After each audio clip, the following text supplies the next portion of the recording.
We are the ones who don't know what we're fighting for. Give us a gun and send us all off to war. We are the ones who grow up in violent homes. We are the ones who don't know what's right or wrong. I know.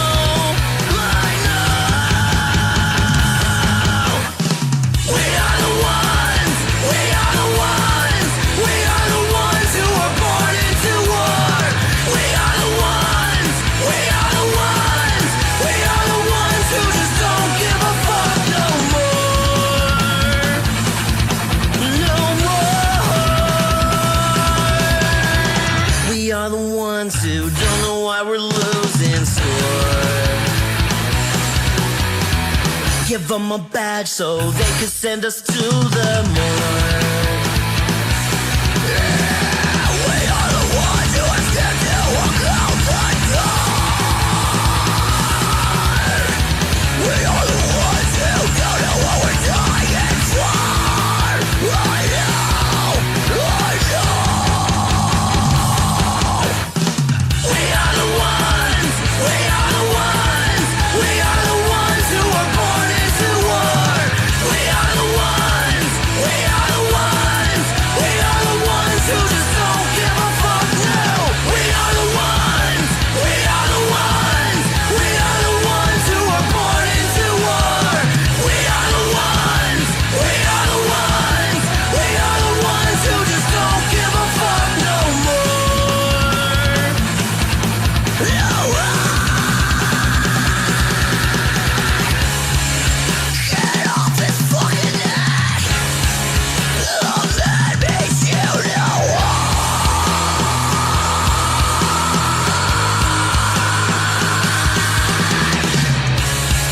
He can't fucking breathe.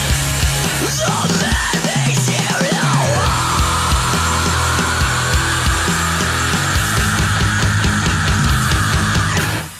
We are the ones. We are the ones. We are the ones who were born into war. We are the ones. We are the ones. We are the ones who just don't give a fuck now. We are the ones. We are the ones. We are the ones who were born into war. We are the ones. We are the ones. We are the ones who just don't give a fuck no more. No.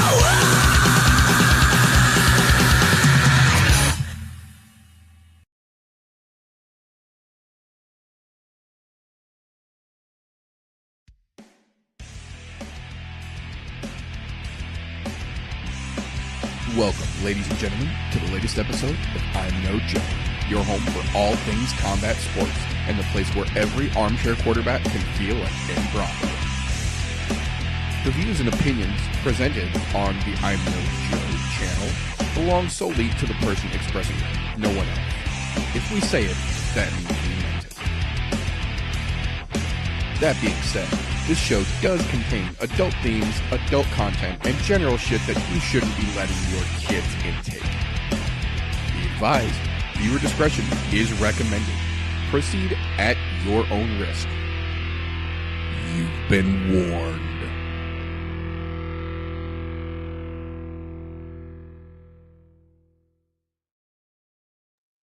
If it's Thursday, you're tuned to the only podcast staying slizzard because we are, in fact, still fly like a G6. Welcome, ladies and gentlemen, boys and girls, children of appropriate ages, to the latest episode of the I'm No Joe podcast, a show where every armchair quarterback can feel like Eddie Bravo. Today, as like most days, I have got a glorious panel here with me to get into the shit talking and shenanigans, the fuckery and the fight confirmations we have had fall down the MMA pipeline since we saw you wonderful folks last. Before we get into all the goodies and the grubbery to get into, first and foremost, gentlemen, how the hell are you doing over there?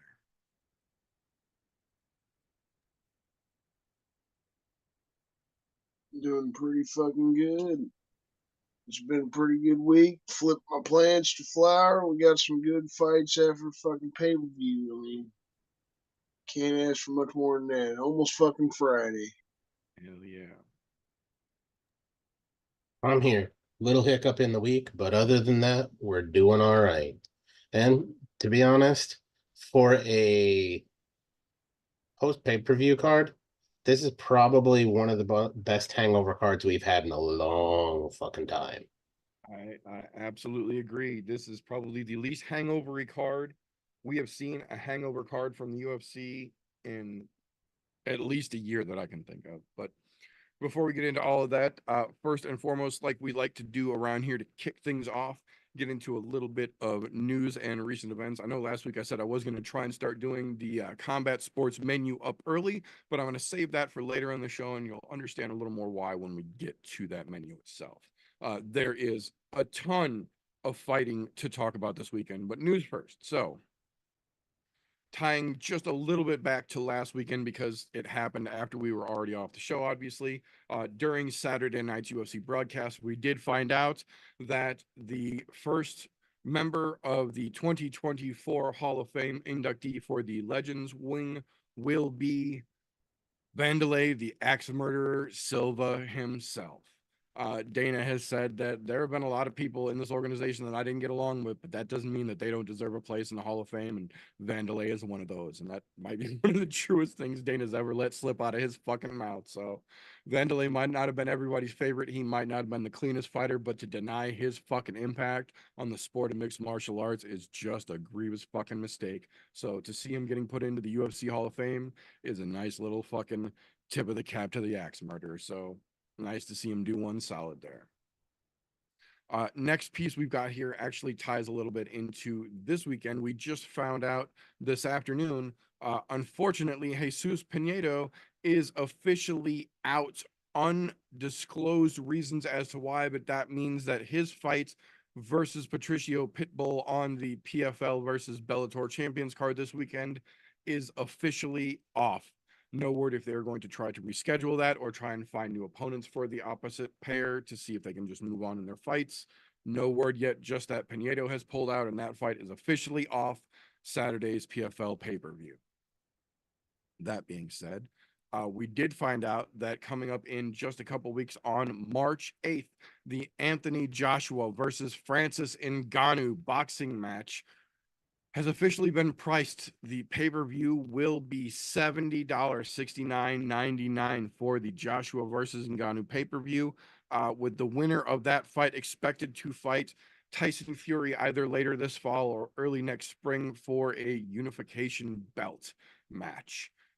Francis Ngannou has legitimately put himself squarely in the conversation, undeniably, for the heavyweight boxing champion of the world, as well as confirming directly from the PFL sources themselves and Francis Ngannou that the winner of this weekend's Bruno Ferreira versus Ryan Bader matchup will be the one to face Francis Ngannou either later on this fall or early next spring, that they had already negotiated will make a minimum of $2 million plus just for facing Francis Ngannou. So the wheels are beyond in motion at this point, and to even joke that Ngannou has fumbled the bag is just a silly thing to say at this point. Ngannou has so far from fumbled it, he doesn't even need to take any more matches. He has already secured himself generational wealth beyond what the UFC could have even tried to offer him. So to see that he is legitimately just going for it full bore here, I'm fucking here for it, because I think a lot of people forgot that the way that Francis Ngannou actually got his start when he left Cameroon and came to France was in boxing. He recently transitioned before he came to the UFC from boxing to MMA. He started as a boxer. People seem to forget this because he's more known for his MMA work in the UFC, but in that Fury fight, he clearly showed he is a very capable boxer. If he can do anything similar to Anthony Joshua and then obviously line that Fury rematch back up, Frankie's undeniable. There's no other way to say it. Frankie is unfucking deniable. Dana's the one that fumbled the bag in this scenario. Sorry, pal.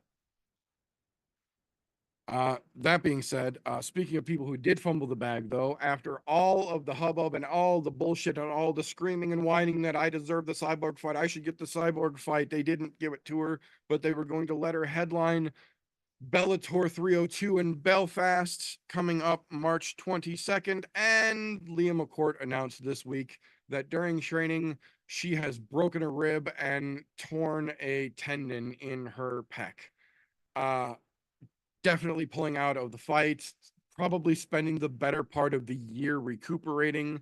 Future at this point, just as up in the air as it ever has been before. This was arguably Leah's biggest and potentially last chance to really make enough of a splash under that Bellator banner to try and secure herself as the potential Knicks sweepstakes winner in the cyborg contest that seems to be rolling over on that side of the world. But this, at the very least, has taken her completely out of the running and jumped her to the back of the line. So no word as of yet if they are going to try and find a replacement fighter and keep Kavanaugh on the card, or if they're just going to move one of the other fights up to headline.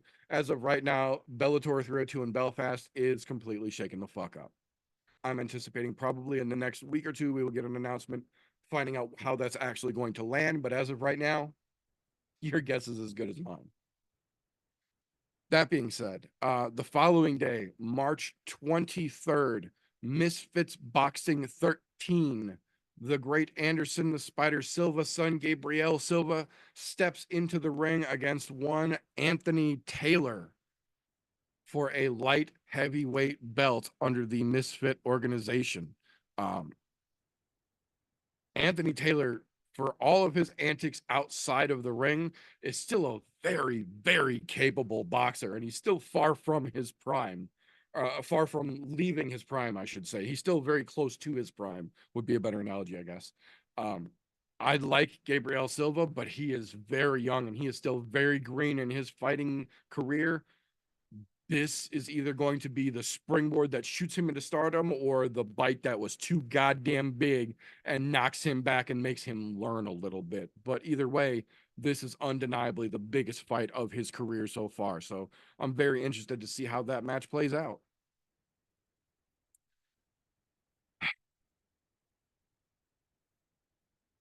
I am both happy and angry to bring you the next piece of news that I've got here. Happy because this is long overdue. Angry because this is not what we were fucking promised. We have officially been given, after Saturday's broadcast last week, the headliner for UFC 300, April 13th, the main event. And it is Alex Pereira versus Jamal Hill for the light heavyweight belt. Not only is this not the event that Dana White promised everyone, and I quote, would blow their socks off, this event was not even going to be, or excuse me, this match was not even going to be on this card. This fight literally came together, confirmed both by Jamal and Alex now, Friday evening in California after the weigh-ins were done. They literally put this together at the absolute last minute so that they could announce it Saturday after the broadcast. Now, there's two different tangents that tie off of this. One, not a bad fight, but not the fight that we were promised in this particular scenario.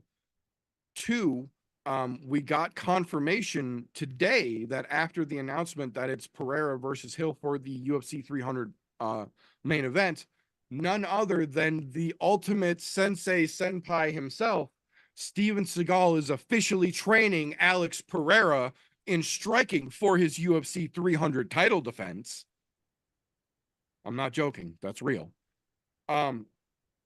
They doubled down on their stupidity and announced, after we confirmed that it's going to be Pereira versus Hill, the main event in UFC 300, 3 weeks later, May 4th, UFC 301 will take place in Rio de Janeiro, Brazil, where they had originally intended to have Alex Pereira versus Jamal Hill main event. They literally stole from Peter to disappoint Paul. I'm going to say something that's probably going to rub some people the wrong way. I would have rather seen them book Leon Edwards versus Bilal Muhammad is the fucking main event in that.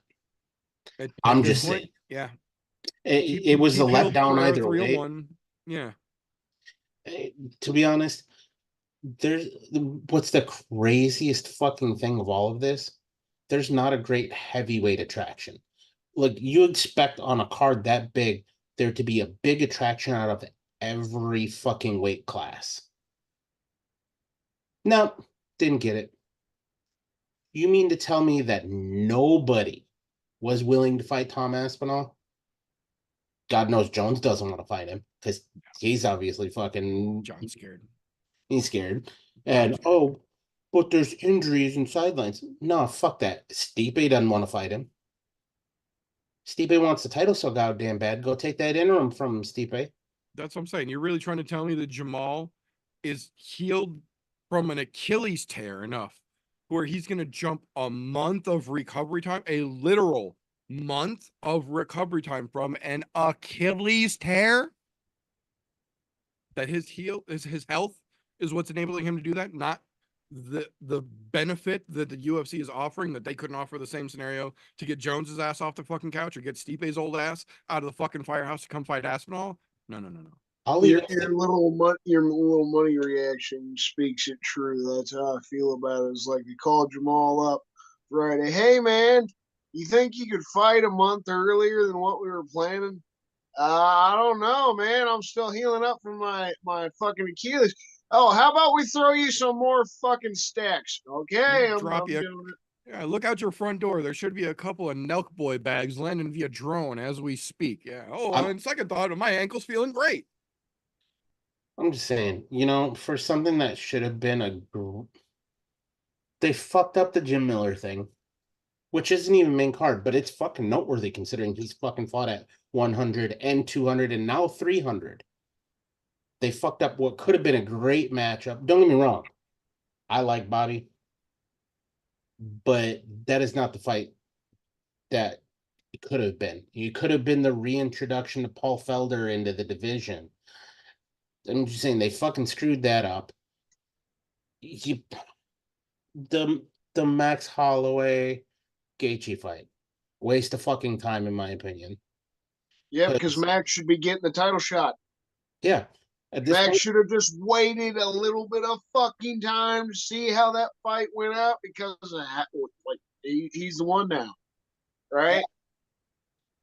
Like, there's nobody else. Even if Ortega or fucking Yair win this weekend, as much as I'm excited for that fight, it's like Max still has to be the guy if they don't give him the rematch, right? It doesn't, none of it fucking adds up for 300 for me. Like, I look at it, don't get me wrong, some of the fights are great. The Wiley Zhang and Yan Jianan, fucking fantastic women's fight to have on 300. Absolutely brilliant. Those two ladies are going to go to fucking war. Not thrilled with the fucking Justin Gaethje, Max Holloway. Charles Oliveira, Arman Sarukian, they're really pushing Sarukian fucking hard right now. I understand that one. You got to put him up against the number one guy so that way he can possibly get it. You're dropping Yuri to Alexander Rakic. Okay fight. I understand it for the means of the division. Still not great. Why do I have to watch fucking Aljamain Sterling and Calvin Kattar on this fight? On this fucking card? Don't want to see him. Bo Nickel finally gets his fucking piece, but they're throwing him fucking dead weight in Cody Brundage. And of course, what would a fucking pay-per-view be without a Holly Holm fight on there? Introducing somebody who hasn't even fought in the fucking UFC yet. No shade to Kayla Harrison, but I don't think she's going to make fucking weight anyways. Yeah, I never fought a bantamweight. Then you got to think fucking Davidson Figueiredo, former champion, Cody Garbrandt, both going down fucking hill. It's kind of who's the first one we kick out of the door fucking moment. Don't get me wrong, makes sense. Nice to see Super Sadiq back, but they're giving him Diego Lopes, who's also on a fucking rise as well. But the fucking card overall, just not. It's not 300 worthy. And if you look at the UFC website and the way that they wrote 300 out, they were distinctly making a mark and it pushed to a certain well-known movie. You can tell just by the way that was written out. Guess what? This is not, we will fight in the shade. This is, we fell in the fucking mud puddle, so therefore we're fighting dirty. They screwed the pooch fucking miserably. Like, I don't know. Look, there's a little segment that we talk about later in Tapology where we talk about people tripping over their dick. They tripped over the company's dick, stomped on it, stomped all over everyone who loves the UFC and MMA's dick in the process to make what such an amazing event. Don't get me wrong, a lot of the fights are good. I'm not gonna bitch that they're not, because there's a lot of good fights on there. But it is not what is expected of a marquee event. The 300th pay-per-view. Man, I don't know how you can fumble so badly and not have an attention-grabbing main event. Don't get me wrong. We knew that fight was coming sooner or later. But that's not a fucking, it's not a, oh my God. It's just not it. Like, you go back to 200 and 100, you're looking at guys like Brock Lesnar who fucking were on those cards, and oh my fucking God, yeah, he was juiced to the gills, and obviously because he got caught afterwards, and then there was the whole fucking to-do after that, but those are the kind of fucking things that you're looking for. Yeah, you're not going to get a juiced up fucking Brock Lesnar in there right now. He's more worried about watching his daughter do shot put in fucking college or high school or whatever the fuck she's in, which yeah, his daughter is what we'll say. But it's fucking sad. Like, I think so many other better fights that could have been here. Like, to be honest, I would have perfectly been all right with them. Oh, I hate to say this. Bringing O'Malley Vera 2 on the fucking 300. But, you know, I guess at this time, I'm going to watch it. Yeah, we're going to pay for it. But I'm not going to feel good about it. Just saying, if you're from Dagestan, know that there are Dagestan websites that you'll be able to watch it on for free. A la Khabib. Follow Khabib's lead on this one if you live in Dagestan. Specifically, if you live in Dagestan. Wink. Exactly. Wink, wink. No, I agree completely. On the other side of things, though, in a rare instance of the UFC actually doing one right for a change, we got to see this afternoon Dana White cut the ribbon to officially open the UFC Performance Institute Mexico ahead of this weekend's UFC Mexico City card. So that is very fucking cool. They now have a UFC Performance Institute down there to help those Mexican athletes get the same advantages that the other athletes can get in Las Vegas. That's going to be very big. Like I said, they're already in the process of trying to hurry up and open the one in South Korea, which we already talked about. They're most likely going to have Korean Zombie step into some role there. There's a couple of people that they've still not officially acknowledged, but have hinted towards taking over that Forrest Griffin type role at the UFC PI down in Mexico. No official announcement yet, but the fact that the cut the ribbon today and it is officially open will inevitably have an impact going forward on the world of mixed martial arts. Speaking of having an impact going forward, though, the last piece of news I've got for this evening is probably the biggest one of the week. We got confirmation this week that Fubo TV has officially filed a $1 billion with a B billion dollar class action lawsuit and injunction against ESPN, ESPN Plus, Fox, Warner, and Time, and all of the sports networks affiliated with this new upcoming streaming service, citing anti-competitive business practices. Basically, everything that the UFC is getting accused of, excuse me, in their class action lawsuit is carrying, not only by extension because the UFC is a part of this, but through their broadcasters. The new network that they are creating has essentially created a monopoly or a monopsony of sports broadcasting if this is allowed to go through in the fall. Fubo has officially filed the $1 billion class action lawsuit to stop this merger and this new streaming service from going forward. So This is going to be very interesting. The timing of this could not have been better for them. We just talked about the announcement of the new potential streaming service just not that long ago. So Fubo is not wasting any time jumping right on it. This could have very interesting impacts on this potential giant announcement or release that was supposed to come in the fall. That being said, we will follow up as things on that come a little more into the spotlight. But that is all I've got for this week. Anything you boys have that I might have missed this week in the news world? Not worth mentioning.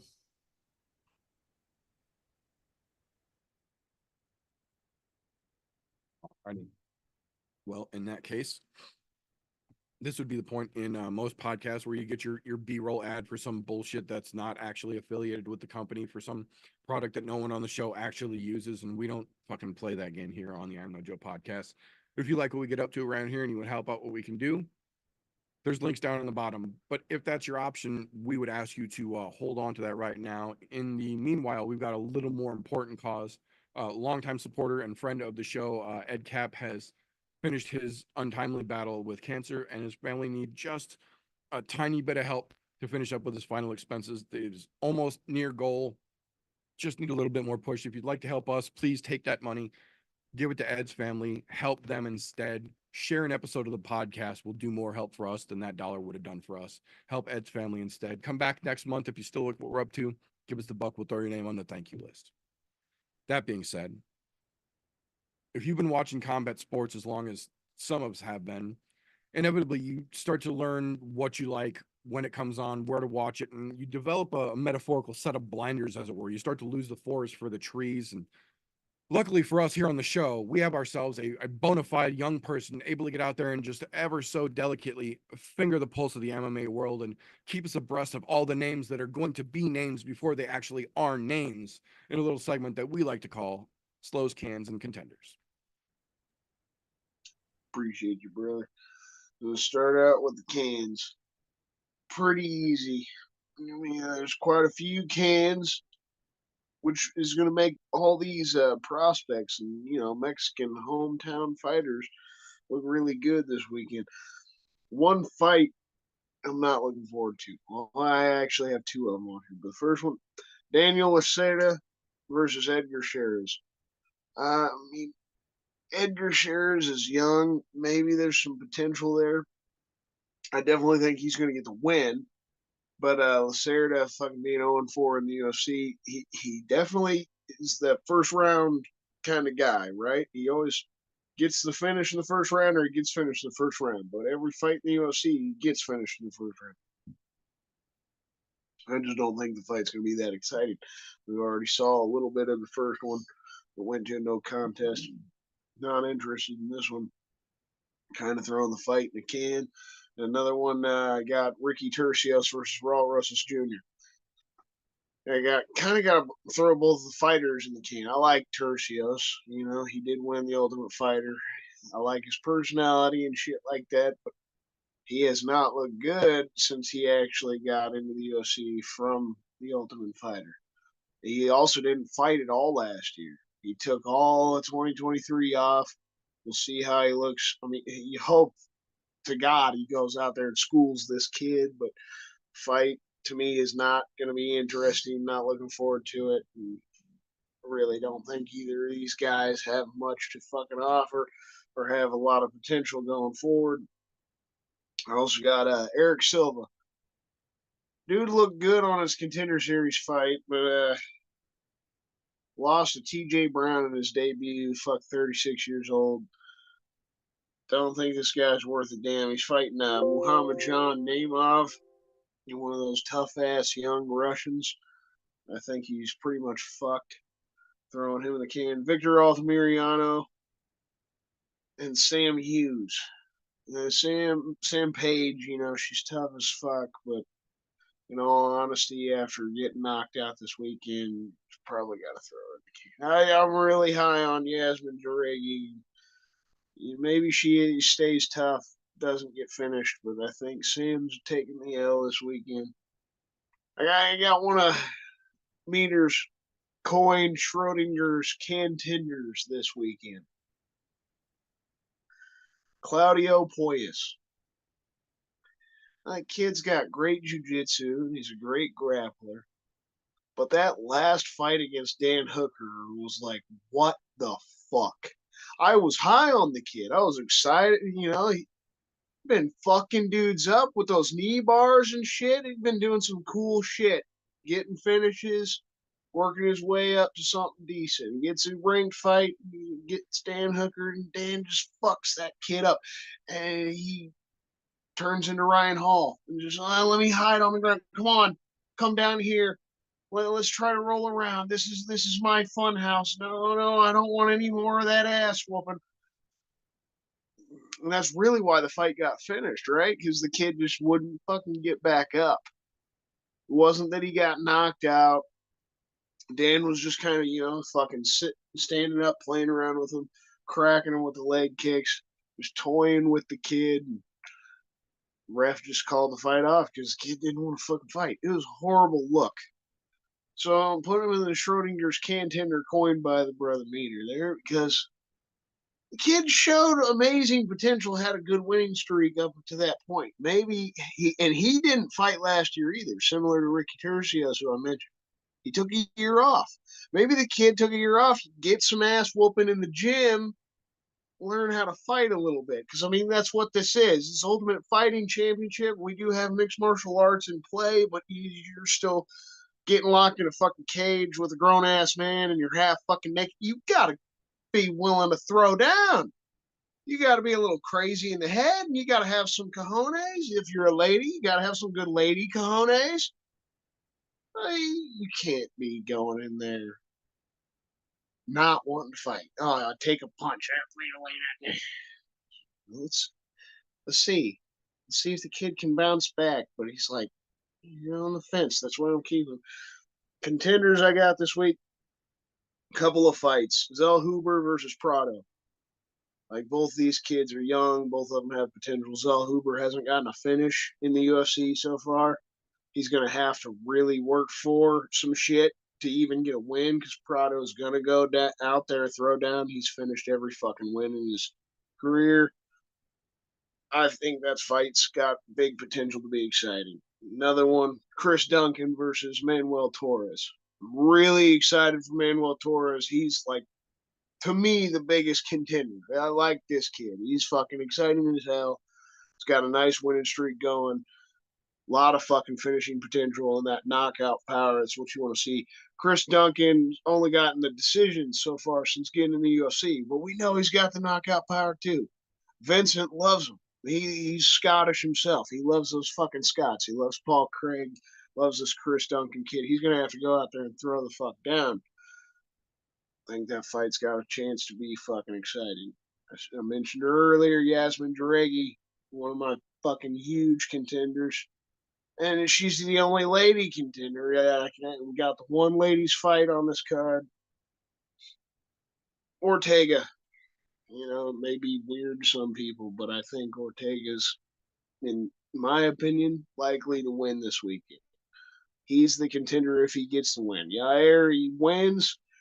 What does it do for him? You just got your ass whooped by Volk, and then Volk just got folded like a lawn chair by Topuria. Everybody's trying to hype him up, talk about this Spain versus Mexico bullshit. What are you talking about? Dude just got his ass beat last year and just got a title shot. What are we fucking smoking here? It's got to be Max, like we were just talking about a minute ago. But if one of those dudes goes out there, smokes the other, nice fashion, it'd be Ortega to be a contender still, to hop back up in there and be in the potential mix. And then a fight, Moreno versus Royval. Now, I don't think Royval's in the same boat as Yair. I'm going to get back up near the title if he gets a win. It's just going to be a fun fight. Royval's going to be hungry as fuck, getting that chance to try to get the revenge against Moreno, similar to that title shot he had last year against Pantoja. He has gotten better. He went 5 rounds against Pantoja. I think Moreno's the true contender out of this situation if he wins, but I'd love to hear what you boys got. All right. absolute shit can. Raul Rosas. I'm so sick of seeing his fucking name. So sick of them hyping him. I hope Ricky Tercio stomps a mud hole in his ass, walks it dry, sprays it down again, so he can walk that sumbitch dry one more fucking time. There's something about that kid that rubs me the wrong way, and I don't know what the fuck it is. But I haven't liked him since fucking day one, and I don't foresee that fucking changing anytime in the future. Do I think Ricky Tercios is ever going to be title worthy? Nah. I just don't think he has it. So as a whole, yeah, I'll agree with you. This fight can go in the fucking can fucking area. But as a whole though, Raul Wilson Jr. fucking he looks like he was playing a game being a wily coyote. The Roadrunner painted a goddamn tunnel on a fucking rock wall, and he ran face first into it, flattened that sumbitch out, and unfortunately forgot he's not a cartoon, so his face don't fucking pop back out right. Look, I hate to be that guy to fucking call out somebody's looks, but shit. It is what it is there. Now, I'm completely on board with Sam Hughes being a can, and Yasmin Yaguri, Rigui being the fucking contender. She's already shown she's got a lot of fucking potential there. I'm glad to see her on this Mexico City card. They needed a good Mexican female presence as well. Some of the other ones haven't been all that good. Don't get me wrong, they have a current champion over there. But other than that, there's not been a whole lot of great Mexican women fighters coming out of there. I am going to say, since you did touch on it, for a contender fight as a whole, it's definitely that main event in Brandon Moreno and Brandon Royval. Do we finally get to see Royval get a full fight in without blowing his shoulder out and the fight being stopped because the shoulder gets popped out of place during the fight? Is this going to be the fight we expected the first one to be? Or is it going to be another showing where Brandon Moreno obviously changed because otherwise he would have never gotten the title? Royval has obviously changed because he's made that fucking resurgence. The Phoenix from the ashes kind of thing, where it looked like he was going to fall off after the shoulder injury. I think this one we're in territory for a very exciting fight, and as far as contenders fight goes, that one has it all over it. Moreno doesn't get shit out of beating Royval, other than saying, yeah, the first fight was correct, even though it was stopped on injury. Royval wins. That's title shot city because he's taking out the number one fucking flyweight, which makes sense there. And God, I hate to do this because I like Brian Ortega, but I'm going to throw Brian Ortega in the fucking can category. Unless he proves us wrong coming out, he's fallen off.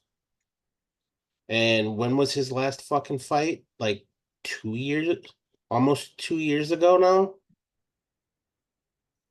Yeah, he's been off for like fucking 18 months. Yeah, he had to rehab from that shoulder. Yeah, he got knocked out in round 1. But like you're touching on Royval, that's where I threw him in the contenders. I feel like he even touched on it like a rebirth of an eagle, man. He's found a new spiritual journey. I love the moment. You know, this has nothing to do with the fight. Him bringing his kids up for the face-off with Yair. Look, Dude seems like he's in a good mental spot. And if he is healthy, he's still young, right? So he has had the injury problems, but he's not. It's not like Volk where we were worried about him. He got knocked out 35, you know. And here's my problem with like where I was saying T City, I have to put him in the fucking can spot. You got to figure he got his shit stomped in by Volkanovski. He had him in a fucking great choke. Volk didn't tap. Yeah, he was the closest dude to ever fucking get to almost beating Volk, and the only dude to ever go 5 rounds with Volk. Yeah, In a fucking title fight before this last weekend. He So, I mean, got his fucking shit kicked in the rest of that yeah, fight. but you still gotta give him respect for fucking whatever Yeah, happened. but you know how we're always talking about the diminishing returns of the chin. That chin got tested, cracked, and what happened? His next fight out to come fight Yair fucking knocks him out. So here we are, we're getting a fucking rematch of a fight nobody wants to see. The only people that want to see this is Brian Ortega and Yair Rodriguez because it's in Mexico City, so Yair gets to fight in Mexico City, and Brian gets the off chance to make it through the first fucking round that he didn't do the first time. I'm just saying, your chin has been tested and has been found wanting. That's all there is to it. Unfortunately, I have to put you in the can contender because as much as I hate to say it, Yair does know how to fucking hit people and put people out. And I don't like it. I haven't liked it since the day he threw that crazy fucking elbow and knocked out the Korean zombie when he was getting his shit kicked in. But I have to admit and give credit where credit is due, he's off some motherfuckers to get where he's at. Ortega being one of them. We're just going to get a repeat there. Ortega's falling off.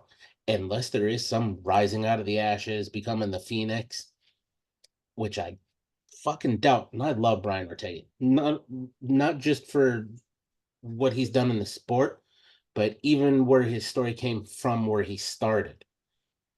He's got a great backing in fucking Henner and fucking them over in Gracie Academy there. He's a good boxer. He's not a great boxer, but he's a good boxer. But he's fallen off as much as I hate to say it. Those back-to-back losses in the fashion that they were. It's not just that they're back-to-back losses, it's the fashion. And then 18 months where we don't hear from you at all. Look, I get part of that probably has something to do with his ex-girlfriend, who is also in the UFC and just won her last fight as well. But it just seems to have fallen off. I don't think his head is in it anymore. I mean, maybe he needed that 18 months to get his head back in it. We'll find out fucking Saturday, but can spot it is. He doesn't even get Schrodinger's can tender out of me for that. Like he said on media day, we'll see. I think you're forgetting it a little bit. The fight he had with Yair, just in the first round, they were going back and forth a little bit. He was piecing Yair up, so Yair tried to take him down. They get into a roll, then he tears his shoulder. He didn't get knocked out. The fight ended because You're right. That's right. And he apparently had to have 2 or 3 surgeries on the shoulder. So yeah, he kept quiet probably because of the girlfriend. And then, like I said, he apparently went through a big spiritual change and started going to church, right? Like kind of went deeper into his Christianity and shit. Well, He talked a lot on media day. Like if you saw his interview, yeah, he's kept quiet for the 18 months, but he gave a lot that's of the problem why. is this Sounds good, man. He's in a good mental spot. Like he said, he's not talking any shit. Like he said, if I lose, I lose. I'm not looking forward to the future. Not thinking about what's next. I'm just focused on this shit. We'll see. That's literally his and message. I We'll love see what happens. I love that fucking idea. That's why I like it. He's in the right mindset. You got the right mindset all day He long. knows where he's at. You know, he knows it's been a long fucking time. This is where I say the mentality is gone, though. If you looked, even going up to the fucking, even after the devastating Volk loss, where he got his shit kicked in, he was still constantly on social media, fucking putting shit out, training, whatever. After the Yair shit, gone. Like that mental toughness has to have gone somewhere because it didn't stay. Otherwise, there would have still been a presence of some sort. That presence was very few and very far between, which I get it. Look, social media is not the best thing in the world for your mentality. But when part of that is your persona to the world in this type of situation where you're a well-known fighter, that goes hand in hand. Look at Jim fucking Miller. He's on goddamn social media fucking damn near every day. It might not be about fighting, but there's a fucking presence there, and you know he's in the right mindset. I don't know that I can say Ortega's in the right mindset. And yes, thank you for correcting me. That's right. He did get his shoulder fucked up. I was just on that fucking Volkanovski beat that breaks off his fucking Yeah. head kick. Yeah, he's taking the damage. He hasn't been knocked out yet. No, we'll see. Just like he said. What you got though, Meter? So I agree with the majority of what you guys have said here. The biggest part for damn sure, my contender of the evening, the one that I would take my opportunity to make sure anybody in earshot is paying fucking attention to, is that Yasmin Uregui fight. Not only because it's the only ladies fight on the card, but because some of us have been waving that fucking Yasmin flag since before she got to the UFC for good fucking reason. Even if every fight hasn't necessarily gone her way, every time she has stepped on campus, she has showed you why she is in the UFC and why we've been waving that goddamn flag. And Sam Hughes, solid can though she may be, Yasmin, I have a feeling, is going to come out and just do fucking work. The home fucking crowd, the fact that she's on a fucking roll now, the fact that Sam is someone that she can potentially come out and style on and look great on and have a potential highlight reel fucking fight with, all looks real fucking good in my eyes. This could potentially maybe not be fight of the night, but be one of the biggest sets of fireworks to get people excited for the card itself. Hell yeah. On the other side of that, though, my can for this weekend for the UFC card is Hayani Barcelos. Why the actual fuck is this fight the premier prelim? What in any universe does this fight have that would get people excited to watch the rest of the Mexico City card? Neither one of these dudes are known for big power. Neither one of these dudes are known for gas tanks. And now we're going to Mexico City, which is at fucking altitude, if you remember. So everyone who's not acclimated to a high altitude setting is going to have gas tank problems to begin with. Then add a lackluster potential bullshit matchup to the fact that we're in altitude. I don't think Quinones is going to get enough of a bump from that fucking Mexico crowd to make this fight interesting in the least bit. I think we end up getting a snoozer going into the fucking main card. No, I kind of agree with you on that one. I think the UFC is trying to like hype up Quinones, and he's got some potential, I guess. But against Ronnie Barcelos, making it the premier prelim doesn't make much sense. Doesn't make much sense at all. So I fucking agree with that. Even if I didn't agree with Golf T putting Ortega in the can, I respect his decision. I appreciate both of you boys. You don't have to fucking agree with it. I didn't agree with No, we you never fucking riding do. the We sugar never show for agree so on long everything. either. That's the fucking awesome part of the sport. We can't talk any shit if we agree on everything. Like I said, I'm still a big fan. I just don't think he's got it anymore.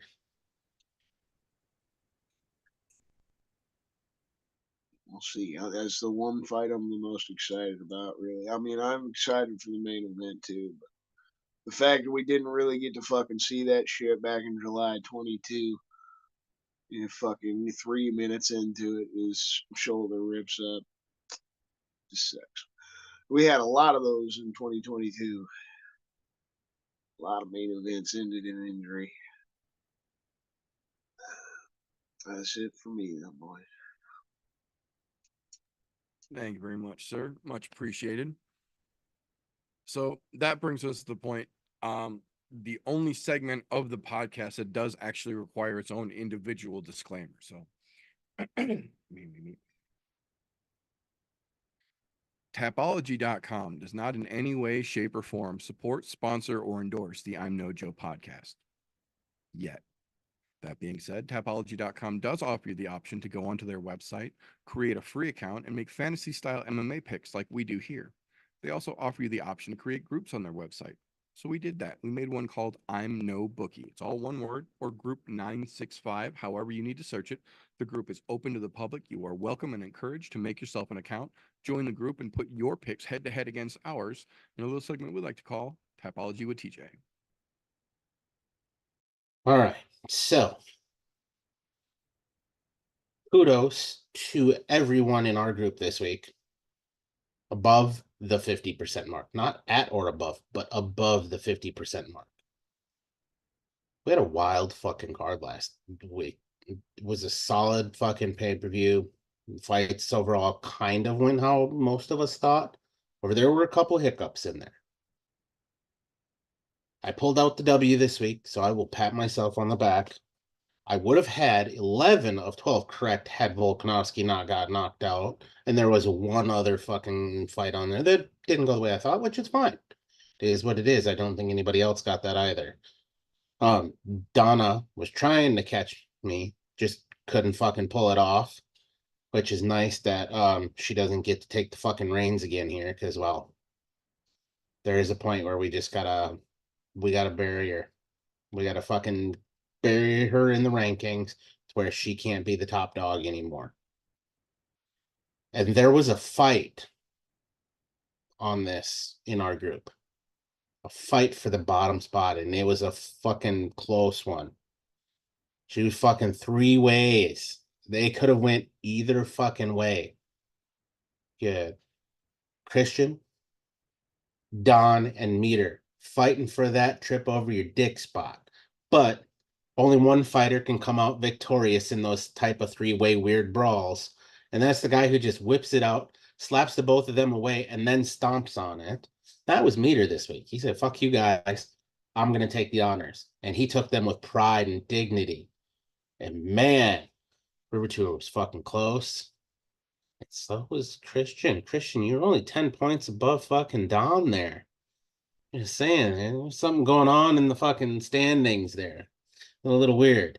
Now, with all that being said, that's just this week's standings. So let's go take a look at our other thing that we have going on, which is our Grand Prix. And apparently Tapology doesn't want to do it. So let's try it again. Oh, there we go. So currently, Donna, because she came in second place, decided to run up into the top spot there, knocking off Meter because he tripped over his dick this week, who falls all the way to the third spot. My win pushes me up to the second spot, only 10 points in total behind Donna. 10 points, so not a big margin there. Yeah, Christian right behind him, right behind fucking Meter, sitting in the 4th spot. Don coming in the 5 spot, and in the 6th spot right now is Vindog. But that doesn't mean anything because we're still really early into this. We're going until UFC 300. After 300 is over, that's when our fucking first quarter Grand Prix will be over for the year, and we'll move on to a second one. So we'll keep you up to date on these. But right now, as it stands, Donna sitting top, myself, Meter, Christian, Don, and Vinny. All in that order, 1 to 6 right now. All separated by 3 picks. Yep. 3 picks make the decision of who places where in this Grand Prix right now. It's that close. It's not a huge fucking margin. There's not a big margin for error for this. Now, if those of you who are listening or watching want to join us and get in on the next Grand Prix that starts after UFC 300, come over and join us on Tapology. I'm no bookie, Group 965. Let us know who you are so that way we can get you an invite, because the Grand Prix is a private event only, has to be invite only. Anybody can join our group, which is why there's people in there that I have no idea who the fuck they are, and I really don't fucking care. But get in that private one with us. Come on. Right after 300, we'll start the second quarter of events. And we'll do it again. But we'll keep you up to date on how that plays out through the rest of the fucking quarter here. And continue to tell you the weeklies of who's doing what. Because, look, that made a huge difference. That one win I pulled out, I was down in I think I was in the bottom spot there the week before last there. One win brings you right to the top. That's all you need. So you have one bad week in there. It's just about who can be the most consistent over that time frame. Right now, Donna's proven that's it. So, come join us over there, 965. I'm no bookie over on Tapology. Now, with all that being said, let's get into the important things of the week, which is this week's card, the UFC Mexico City card. we're going to be talking some odds here. For the most part, as usual, a lot of the odds are coin flips. I'm not going to talk about the coin flip odds except for the main and co-main, which let me knock those out right now. Brian Ortega, Yair Rodriguez. They have it pretty much as a coin flip. They have Yair coming in as a minus 150 favorite over a plus 125 Brian Ortega. I get it. I think they're wrong, but that's okay. I think the odds should have been a little wider there. In your main event spot in Brandon Royval and Brandon Moreno, they've got Moreno as the number 1 seed currently, coming in as a minus 300 favorite over a plus 240 in Brandon Royval. Little wider odds than I would have thought, considering the first fight that they had was pretty competitive up until the shoulder injury happened. But because of things that have taken place in that time since, it makes sense why they have those odds a little bit wider than coin flip. Not much, but a little bit. Oh, let's talk about some of these other wider odds on the card here. We're going to go right to the absolute beginning of the card. Eric Silva, Muhammad Namaev. So, got Silva coming in as a plus 425 underdog. Muhammad is a minus 600 favorite. And that's a hell of a fucking crazy odd bracket there for a couple of guys that are pretty goddamn new to the UFC. Not mad at it. That might be one where you want to bet on the underdog, because those young fighters like that, when they're fresh into the UFC, weird shit happens. You might get some fucking money. Another one we're going to touch on here is going to be the Daniel Lacerda Edgar Chairez fight there. They've got Edgar coming in as a minus 550 favorite over Daniel Lacerda as a plus 380 underdog. So pretty wide odds there. Not the fight I was expecting to have crazy wide odds, but here we fucking are. The other fight on the card that has the largest fucking point gap, according to BetMGM right now, Yasmin and fucking Sam. They've got Yasmin coming in as a minus 600 favorite over a plus 425 in Sam Hughes. Those odds are spot fucking on. Anybody who says anything otherwise is a fucking idiot. Do not bet on Sam Hughes in this fight. It's a bad idea. It's instant loss of money, guaranteed. That's all I'm going to say about that. There's only one other fight I did want to touch on just because it had a little bit wider odds, but not as wide as those ones. And that was the Felipe dos Santos and Victor Triano fight. They got Felipe coming in as a minus 300 favorite and Victor coming in as a plus 240 underdog. But other than that, it's not wide. So it's the same fucking odds as the main event. Not super wide, but that's the next best thing other than the 425s to minus 600s that we're seeing on here. Now, again, all of the odds I'm giving you right here on these, it's all coming from BetMGM. So know that depending on where you place your bets, those odds may vary a little bit from place to place. In fact, let me take a quick peek here. I think I do have a DraftKings one here.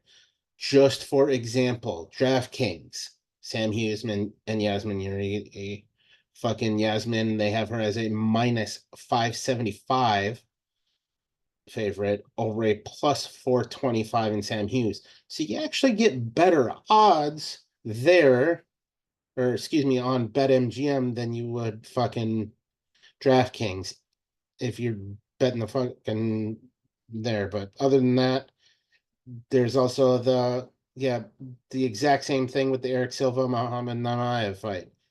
The fucking favorite is 25 points lower than what they are at BetMGM. So as I did say, things will vary depending on the bookie that you're going to.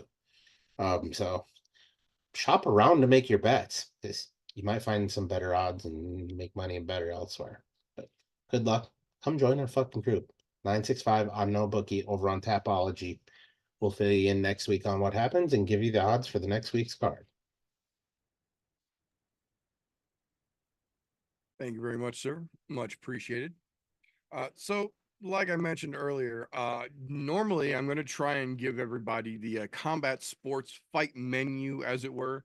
up front in the show, so you know all the cards that we're going to be looking forward to for the weekend, even though predominantly we generally talk mostly about the UFC cards at the end of our show here. That's part of the reason why I wanted to save the combat sports menu for this weekend for the end here before we dig into the UFC, because this is probably the biggest combat sports weekend just in activity, not maybe necessarily in namesake, but in activity that we have had of the year so far, and altogether in at least the last 6 months to a year. So I believe all said and done, there are 7 major organizations putting on events this weekend, and either 4 or 5 different of the B League or the feeder league organizations that are also putting on events this weekend. So if you're looking for combat sports, there's literally something happening from shortly after we stop broadcasting till everybody goes back to work Monday morning. There's something for everybody all weekend long. So to kind of condense down as much as I can here, all the goodies that are going to be at least worth keeping an eye out or taking a peek on.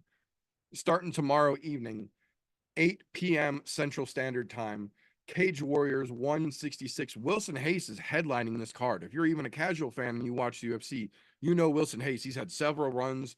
Even casual fans will know the vast majority of the people on this card. Hardcores are probably going to know everybody top to bottom on this card. Great fights lined up on this one. Very well match made by Cage Warriors. Lots of fun to be had tomorrow night over there. Also kicking off at 8 p.m. Central Standard tomorrow night, also both on Fight Pass, LFA 177, SmythVsMagomedov. This is another one. The casuals will recognize, I'd say probably a third of this card, maybe even half of this card. The hardcores are going to know probably everybody that's fighting on this card tomorrow night. Fun fights to be had. Maybe not the biggest namesakes, but fun fights to be had if you're looking for something to watch. Flipping over to tomorrow evening, cracking back around, Ryzen Landmark Saga 8 kicks off at 11 p.m. Central Standard tomorrow night, midnight Eastern, Saturday, Friday night, Saturday morning, however you want to look at it. This is one of those that if you're a casual and you're looking for fights in the middle of the night, this is what you'll turn on. If you're a hardcore, you're going to know a couple of these matches. Ryzen isn't necessarily all the biggest matches all the time, but there's some good ones on this card just the same. That being said, foolish though it may be, they are going forward with it, kicking off at 11:30 a.m. Saturday, 12:30 p.m. Eastern Saturday. PFL versus Bellator, champ versus champ card kicks off from Riyadh, Saudi Arabia. This one, even the casuals are going to know pretty much every fighter on this card, if not the vast majority of them. The hardcores know this is a good card, but much like UFC 300, this one has taken several big hits in the last week or two here. So there are still lots of good fights on this card, but it's not maybe what they originally booked it as. This is another one. There are going to be great things to be seen on this card, but like Alfie mentioned earlier, maybe consult a Dagestani friend as opposed to shelling out $85 to see what the shell of this card is left by the time we get to Saturday. That being said, still plenty of good fights, lots of titles on the line, some great matchups on that card, but that leads us into the noon Central Standard Time, 1 p.m. Eastern kickoff of KSW Epic. This is another one, not for the casuals necessarily. If you need fights in the afternoon, this is something to watch. The hardcores are going to know most of these fights. This is a multi-discipline fight a multi-discipline event for KSW. They got 6 MMA fights. There's a boxing fight. There's a strict grappling only, and there's a Muay Thai fight on this card. This is not generally what KSW does. So they've got a big arena in Poland. They're putting on a big 1FC style multi-discipline card. Cool shit to be seen in the lead up to Saturday's Piece de Resistance, the marquee UFC Mexico, which kicks off the prelims at 6 p.m. Central Standard Time. So lots of fights to be had this weekend. And like I said, there are also several different B-League organizations kicking off as well. Obviously, we don't have time to list and run down everything, but there are fights to be had all weekend long. That being said, like I mentioned earlier, generally we tend to circle mostly around the UFC fights because those demand the most attention here. So for this, in my opinion, a historic post and pre pay-per-view non-hangover card, that the UFC has given us here in Mexico City. Though there are a lot of local talent as they generally put on away cards, this one I feel has some pretty good fights worth mentioning. So almost as if we were going to be running through a pit, I'm curious if you gentlemen have some maybe overlooked and overhyped fights on this UFC Mexico card to help our more casual fans kind of see the little enticement of this Mexico City card.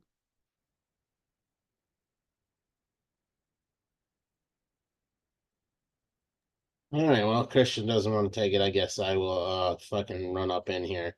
Um, I am going to reiterate on something that he did talk about earlier, and that's the Claudio Puelles fight and fucking Friday Zaim, excuse me.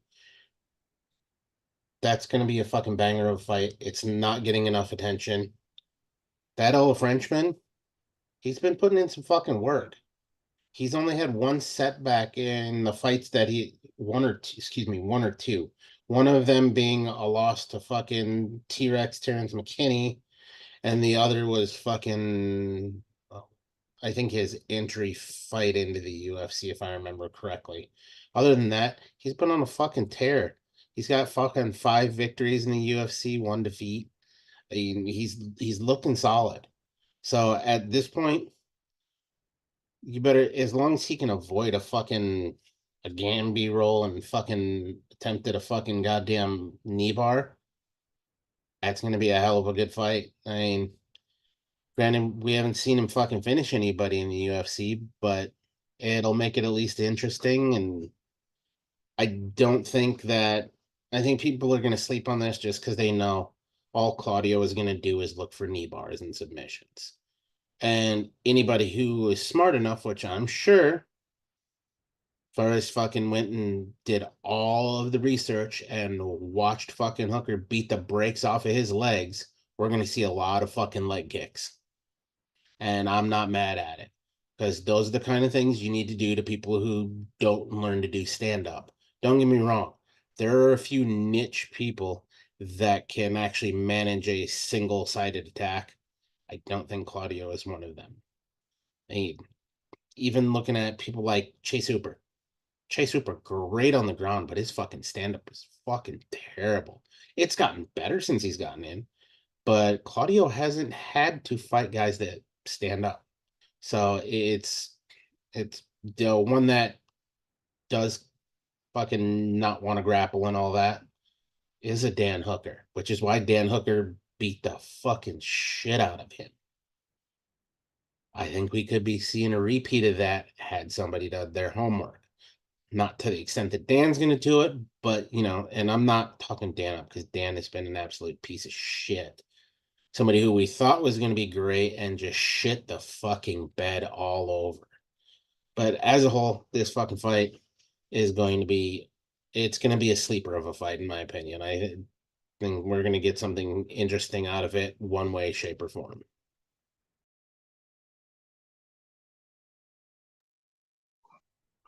For me, it's the Manuel Torres versus Chris Duncan fight. Both of these guys having the knockout power hasn't been being talked about worth a damn. But I think I said it earlier on my contender segment. I think Manuel Torres, to me, has the most potential out of any of the contenders I talked about on the men's side of things. Yasmin Draghi on the women's side of things, he got the most potential. Fucking Emmanuel Torres, 28 years old, 13 finishes and 14 wins, 7 of them by fucking knockout. You got Chris Duncan, 7 fucking knockouts in his career as well. This could be a back and forth fucking war. I hope Duncan fucking goes out there swinging instead of trying to wrestle like he has since he got in the UFC. It's just more fun that way, man. He almost got knocked out in that second contender series fight against Charlie Campbell. He almost gets knocked out 3 different fucking times, fights his way back, gets a knockout himself. It's what earned him the contract. Let's not start getting boring now. But I think the fight's got serious potential. They both go out there and throw the fuck down.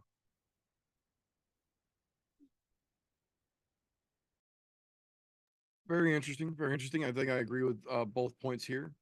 Um, the one that I think, in my opinion, is flying the most under the radar is the fight opener here. Eric Silva versus Mohammed Naimov. Um, Silva is essentially the next coming of Clay Guida. Like, he's got the look, he's got the bounce. Now we just have to see if he's got the skill versus Naimov, who's coming in trying to make a name for Tajikistan, opening the card in Mexico without any Mexicans. They better understand the pressure that is on them. And I'm, until they prove me wrong, assuming that they both do understand that you are opening a card in Mexico City that everyone is going to be paying attention to. And I think that's going to give us a good fight. It might not be fight of the night, but I think it's getting slept on in terms of what it's got potential wise.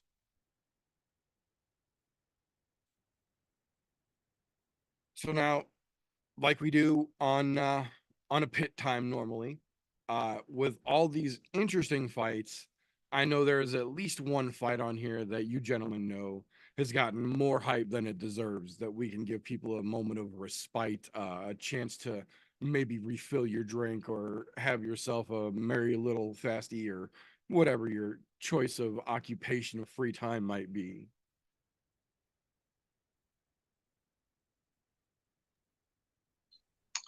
Raul Rosas Jr. versus Ricky Tercios. Rosas Jr. getting a main card fight again when he has done nothing. He's had 2 fights in the UFC. He's lost one of them. Wait, no, yeah, he has had 3, right? Yeah, he debut against Jay Perrin, wins the fucking decision, then he loses. Christian Rodriguez, for fuck's sake, and beats Terrence Mitchell. Oh, wow, this kid's something to be feared, man. They're really pushing a 19-year. Well, question on the age too. But, the position on the card for one, but for two, the hype that this kid's getting. I understand. Yeah, he's Mexican too. You need the Mexicans, right? You're trying to build a star, but this could have been the opening fight, and that you putting it on the card, not putting it near the bottom is a pretty big problem. This I kid's both way agree. overrated. I both agree and disagree. I think this fight absolutely should have been, if not the premier prelims, somewhere in the middle. This fight doesn't deserve main card placement. But if I have to draw a silver lining around this matchup, the way that I squint real fucking hard and look at it through rose-colored glasses leads me to believe that, at least up until this point, both Rosas and Tercios have basically gotten about the same amount of push from the UFC, and both have really equally fizzled when they've had the chance. So potentially, fingers crossed, a very poor performance from either one of them gets them walking papers, or even better, makes it to where we don't ever see either one of them on any main card ever again, if this isn't the walking paper fight. That's wishful thinking, because they're gonna push fucking both of them still. Because anytime you have an Ultimate Fighter winner, they're going to push it. I agree Yeah. 100%. This fight could be removed from the card. They could do it off of TV, and I wouldn't be mad about missing it. Bring back Facebook prelims. No shit. That might be part of their thing if Fubo wins their fucking lawsuit. Because that's just one that nobody wants to watch. Like, I'm in 100% fucking agreement. I give 2 flying fucks about that fight. I don't even want to talk about another one because there's not another one that's worthy of just bashing the fuck out of as bad as that. Fuck that fight. Yeah, I agree profusely. I agree profusely. So that being said, the casual fans might not be aware, but the hardcores are probably most certainly up on the fact that not only is this Mexico City fight night a pretty decent overall card, one of the better quote unquote hangover cards that the UFC gives us in between pay-per-views, but it is actually being headlined and co-headlined by a pair of shoulder injury rematches. Yair versus Bryan ended in a shoulder injury, which resulted in 2 subsequent surgeries for Ortega. And like we said earlier, almost 2 years on the sideline waiting to come back. Moreno versus Royval, as well, a little bit longer of a fight, but similarly ended in a complete fucking shoulder dislocation and Royval being out, which subsequently led to Moreno going on the title run that he was on for so long and his wars with Figgy Smalls that followed up. So, battle of the shoulder comebacks started with the co-main. Yair versus Bryan might not be the co-main that any of us really want, but it does have a lot of interesting factors in it. I'm curious to see how you gentlemen think this one might finish up.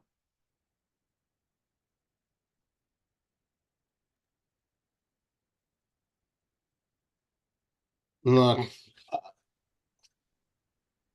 I said it earlier. I'm going to say it again. I don't think Brian Ortega wins this fight. Do I want him to win it? Yes. Like I said, I'm a big fan of Brian Ortega, but I think he's lost a step in there. You go ghost for fucking 18 months recovering from surgery or not.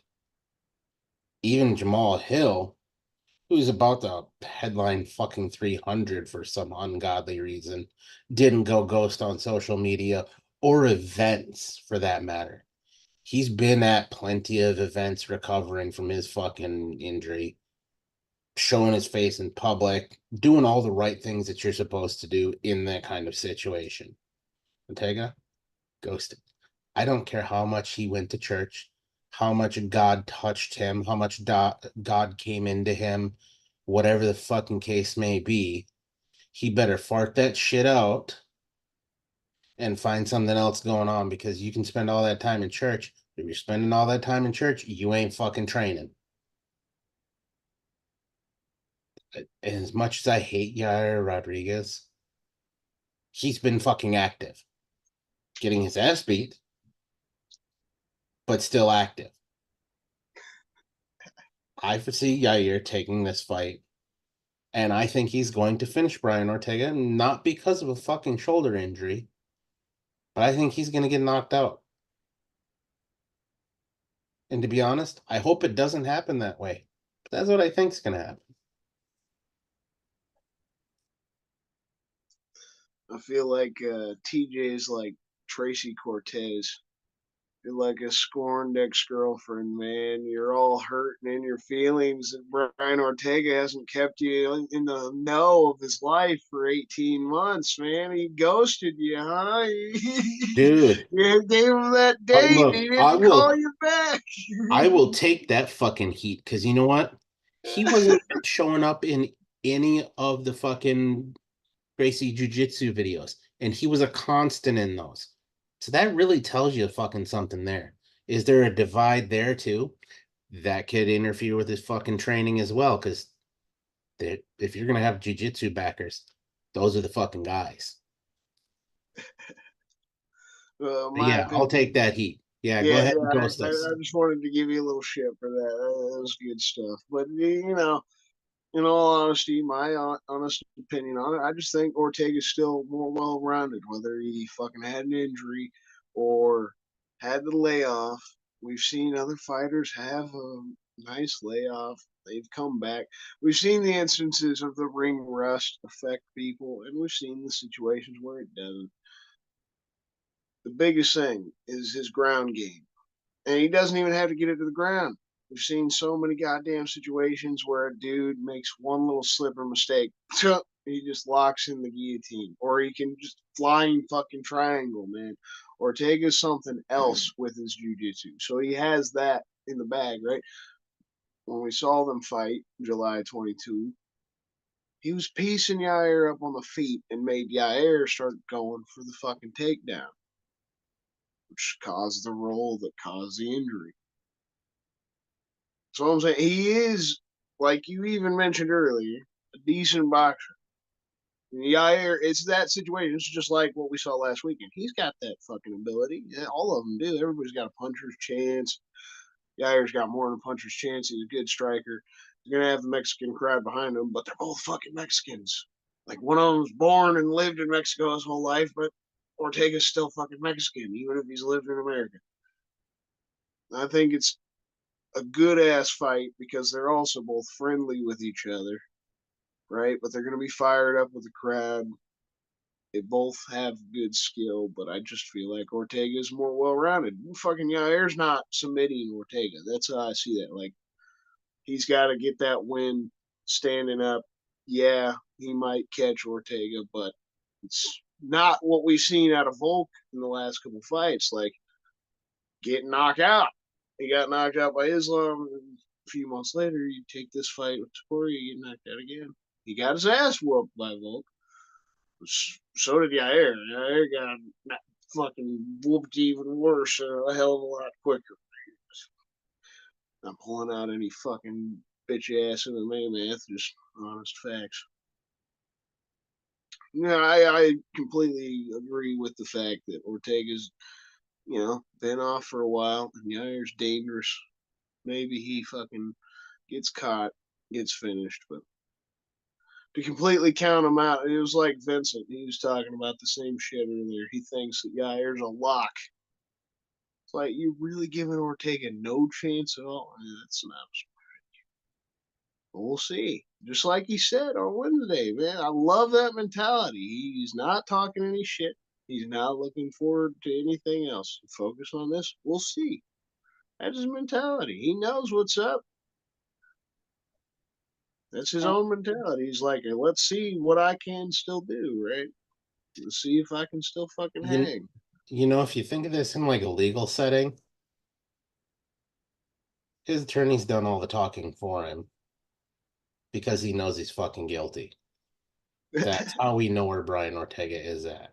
He won't speak for himself until the very last minute as a Hail fucking Mary, which is why he's been in church so much. Just say it. So,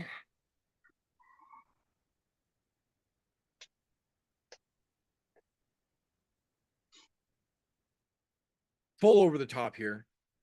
Unpopular opinion. Fuck this fight altogether. I don't give a fuck about this fight. I don't think it should be on this card. I don't think it deserves to be the co-main event. This is honestly probably the fight I am the least interested in on this card. MMA math does not always work, but there are certain situations where it is maybe not a guaranteed predictor, but a relevant factor. This is one of those situations. This is a battle of Volkanovski's children, because not only did Volkanovski beat both of these gentlemen, he beat both of these gentlemen each so definitively and so drastically that they took career altering losses in each of their respective matchups against him. The big factor here, if there is one for me, is that Ortega took his longer ago and has had, even if it was injury recovery induced, time to come back from that historic level ass whooping that Volkanovski put on him, though that triangle was beautiful. Yair still has that fresh, bitter taste of ass whooping in his mouth, not to mention still is more recently having had his fucking bell rung significantly. Neither one of these guys are the person that they were when they fought the first time. And even then, it wasn't necessarily that great of a fight, in my opinion. Now, not only is it a fight that nobody needed a rematch on, but it's for what fucking stakes? Because if Volkanovski doesn't get the rematch, neither one of these two are going to jump the fucking line and come out there with a good fucking performance and step up. Max has got that one locked down unless he gets completely fucking melted by Gaethje at 300. Even then, they might still fucking wait for him because he's handed ass whoopings to everyone other than Ilya in the 145-pound division. This fight makes no fucking sense to me. Yes, it's the co-main, but I could honestly give a fuck less about how it plays out or who wins it even, because it doesn't really mean anything divisionally, and it's not that interesting of a fight to begin with for me. Where your head's at there. Not helping the featherweight division. It's not helping this card. This is one of those contractual obligations, in my opinion. This is a fight that had to be made somewhere. And since there's two, like Christian mentioned, it's a pair of Mexican dudes. It's a white Mexican dude from California, and it's a Mexican dude from Mexico, but they're both Mexican representatives here. So I understand the placement from the business standpoint. From a fan standpoint, fuck both of these guys and this co-main event. That being said, we do have, in my opinion at least, a little more of an interesting main event to round out the UFC Mexico City card. The rematch that I feel did need to be run back. The battle of the Brandons, Moreno versus Royval. This one, at least for my 2 cents, had to be run back. Maybe not this fucking long from the original, but I understand shit has happened in the meanwhile. This fight, like I mentioned earlier, literally determined and upset the title balance in the flyweight division for going on 3 years, 4 years now almost. So the fact that the outcome of their first match, though it may have been because of an injury, led to a constant title challenge of epic fucking proportions that literally put flyweight back on the fucking map for the UFC. This main event does have significant implications because this fight, I feel, is going to be setting up a next title challenger here. So I'm curious how you boys think the battle of the Brandons plays out and who leaves Mexico City with their hand raised. This is going to be a fucking epic showdown, in my opinion. Look, we asked for a lot of good fights. I think this is one of those that really hits the fucking mark. You've got fucking a rematch that should have happened a long fucking time ago, in my opinion. Legitimately could have been done fucking right after Moreno won the belt, had Figgy not been so dominant for a minute with the belt. Had it not been for that, you could have said, yeah, let's run that back right away, even though Royval was a little bit rocky at the time. Royval has since pulled his shit back together. We know Moreno has too, albeit he did have that loss to fucking Pantoja, which, to be clear, that fucking fight could have gone either way. That was a very close fucking decision fight. To be honest, I honestly think he got fucked a little bit not getting an automatic rematch out of that. But, you know, UFC is going to do UFC things like shitty UFC 300 cards. And I say that loosely because it's not a shitty card. It's just not what it should have been.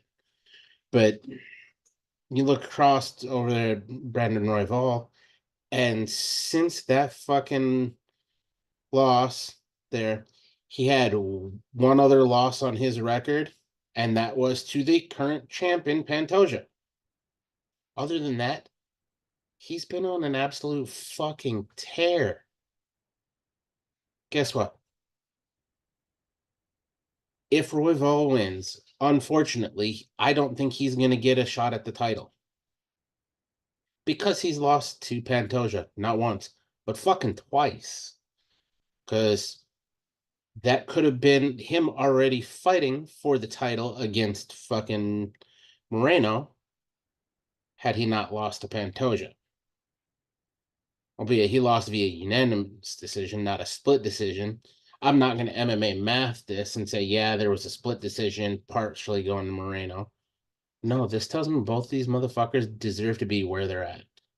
And then some. We're finally getting that ultimate showdown of the Brandons to find out which Brandon is going to be the Brandon of all Brandons. To be honest, I love when they have the same fucking names, whether it's first or last name or first and last name, however the fuck it ends up working out. It just makes it fucking interesting. But we know that Royval's shoulder is now good because he's had, 5 fucking fights since that fucking shoulder popped out and hasn't had any issues with it since. Which is fucking great. I don't foresee this fight ending in an injury. To be honest, I think we're going to get a 5-round fucking war out of these two. And it's going to be something glorious. I don't know which fucking way it's going to go. If I MMA math it, I'd say Moreno wins. But I'm not going to MMA math that because, look, as much as I fucking hate, I don't like Pantoja. Pantoja's been on an absolute tear and earned every fucking thing that he's got. I think that the UFC will give Moreno a title shot if he wins this, because that'll be his one. And oh yeah, go right back to the fucking title because you fucking deserve it. I mean, you beat Figgy 3 out of 4 times, and then in the meantime, he also had one other fucking win in there as well against Kai Bar France. So I mean, there's something to be said there that this very well could be a very epic fight, and I think it's just going to be fucking wild.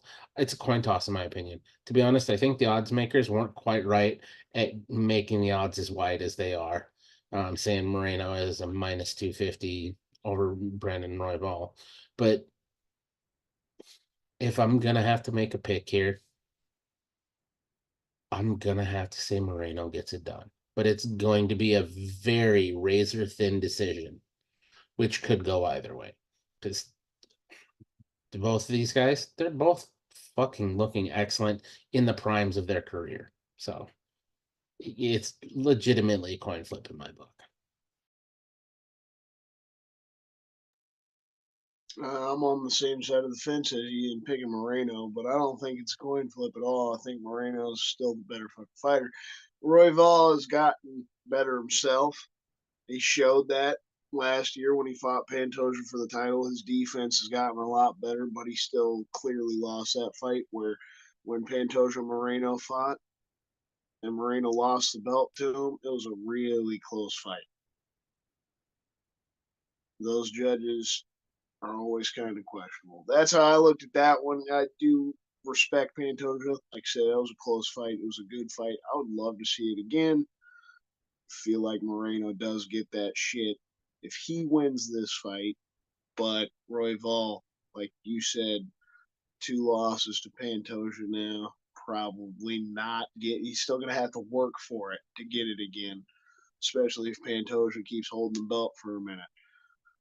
I'm excited for this fight more than what the main event was supposed to be. They originally fucking put Amir Al-Bazzi in there, and then he got hurt, so we got this change up.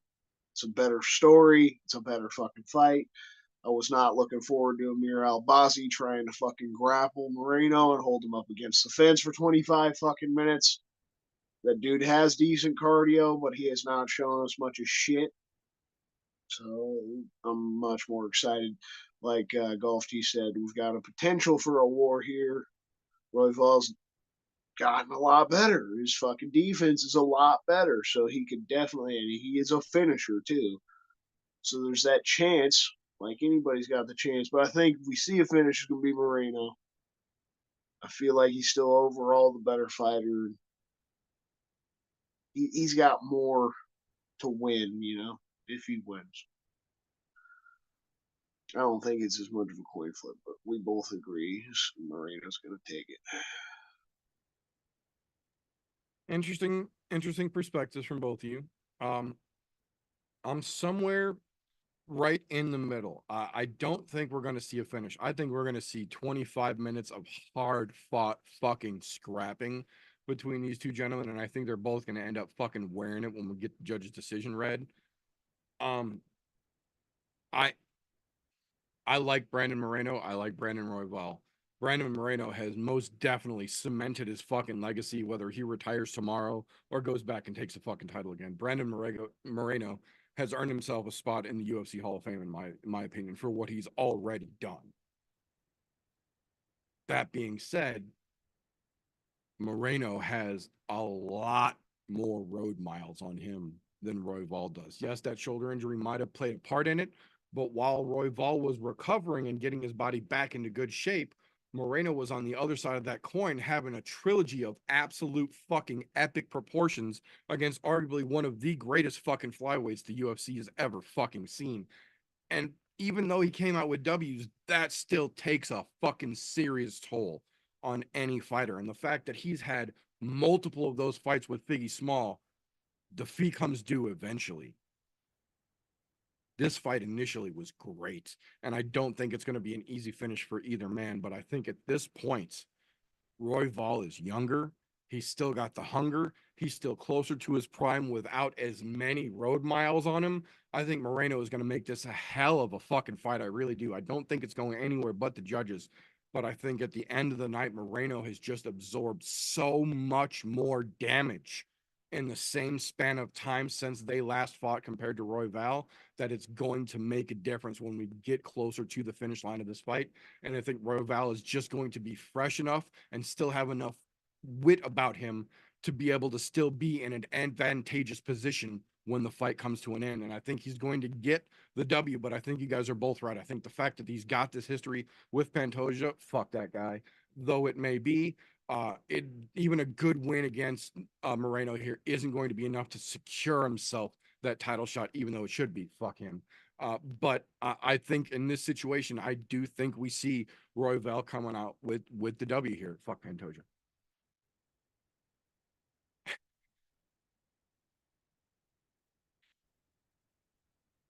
That being said, though, that is what we've got for this week. Like I said, there are fights essentially from when we go off the air until first thing Monday morning. So if you're looking for punchy kicky, hold you over, there's plenty this weekend. But that being said, when we wrap things up around here, that is not the end of it, because tomorrow morning and pretty much every Friday morning, that gentleman right over there and his other half throughout their podcast, the Slow Bake and Contemplate podcast over on Spreaker.com.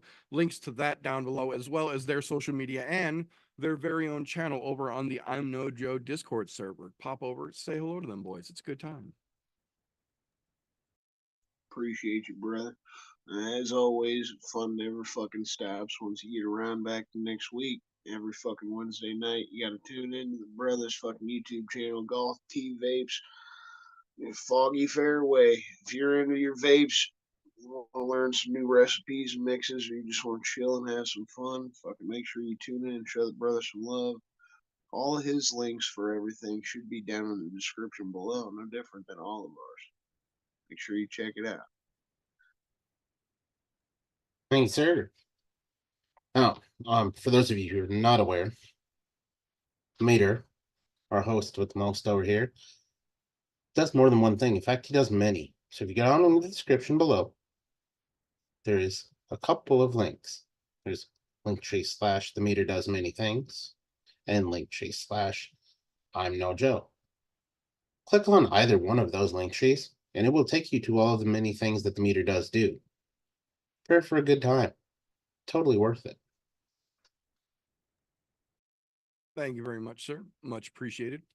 That being said, that is all we've got for this particular episode. So if you enjoy the shenanigans we get up to around here, first and foremost, thank you. Please make sure you give us the thumbs up if you like it. Make sure your notifications are turned on wherever you are getting this.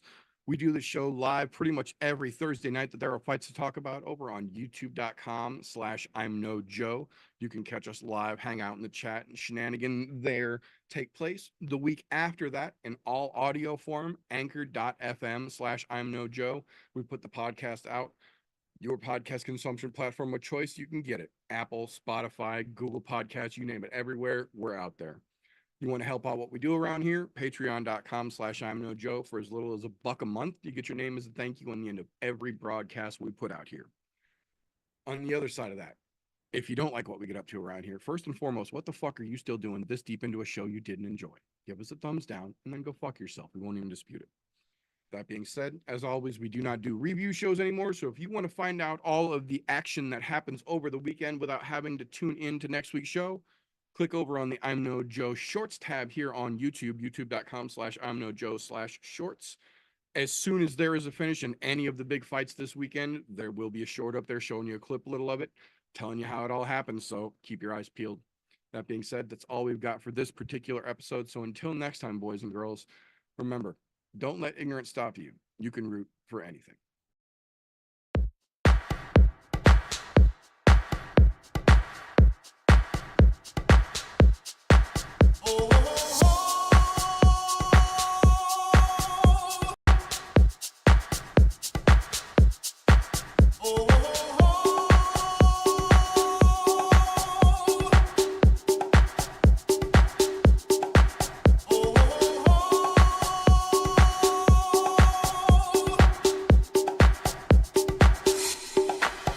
Everybody was kung fu fighting. Those kids were fast as lightning. In fact, it was a little bit frightening. How do I say goodbye to what we had?